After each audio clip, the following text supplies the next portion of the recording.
بسم الله الرحمن الرحيم. First of all, Pakistan is not following Islam. Are you joking? I'm saying not Pakistan, we have 90% Muslim. Muslim means follow Islam. But Muslim, what Muslim? What Muslim? I remember 15 years ago, it's not today and I heard it's worse. 15 years ago I remember going to a wedding in Pakistan. A wedding where men and women were mixing freely. Where the bride was dancing on the stage with all the male members of the family dancing on the stage. I'm sure somewhere around, we probably hidden in a corner then, but I hear now it's open, drinking alcohol. What Muslim are we talking about? This was 15 years ago. Now I hear it's even worse. Oh yes, they're Islam. When the bride and the groom are walking to the car, they're holding the Quran over their head for blessing.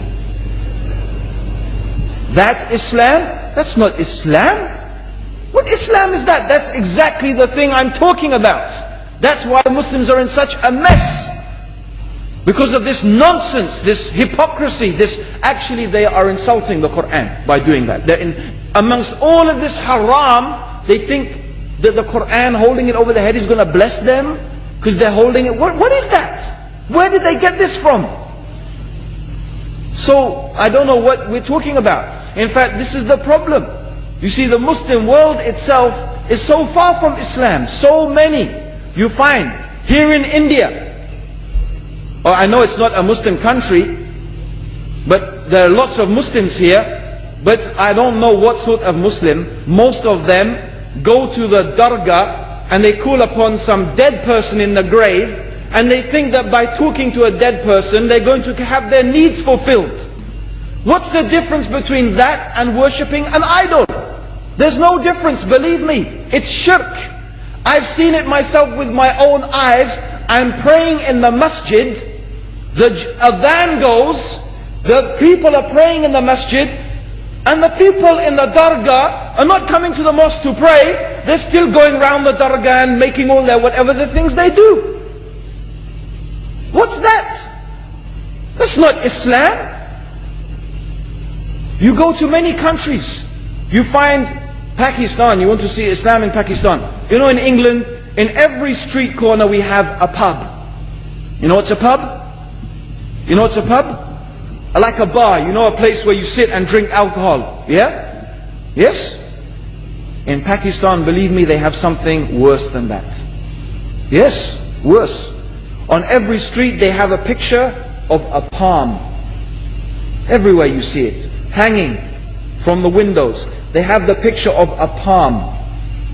What's that advertising? Something worse than drinking alcohol. An invitation to disbelieve in Allah. That they're going to read your hand and tell your fortune. Shirk.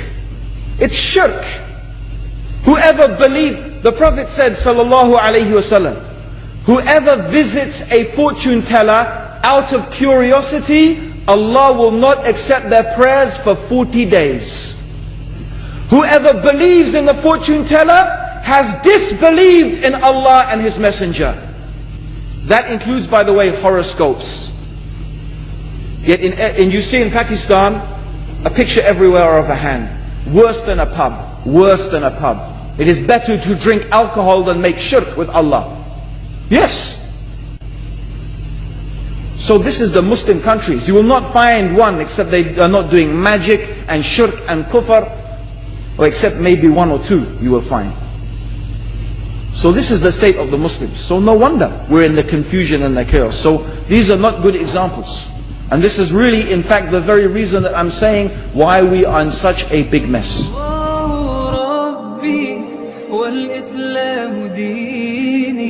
ومحمدا رسول الله.